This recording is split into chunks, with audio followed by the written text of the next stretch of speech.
NS Krishnan 1908ஆம் ஆண்டு குமரி மாவட்டத்தில் பிறந்தார் கலைவாணர் NS கிருஷ்ணன். வறுமையின் காரணமாக நாடக குழுக்களில் தின்பண்டங்களை விற்ற சிறுவன்தான் பின்னாளில் தமிழ்நாட்டையே தன்பால் வசியப்படுத்திய மகா கலைஞன் கலைவாணர் NSK ஆனார்.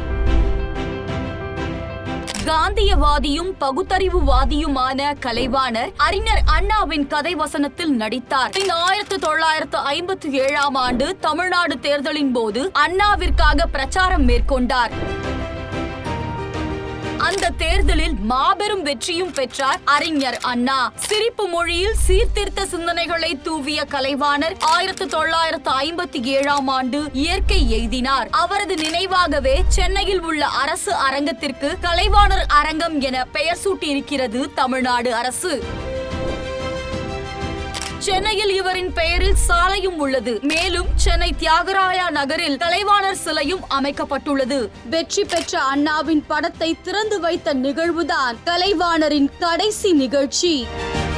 திமுக தகவல் தொழில்நுட்ப அணி கொண்டாடும் திராவிட மாதம்.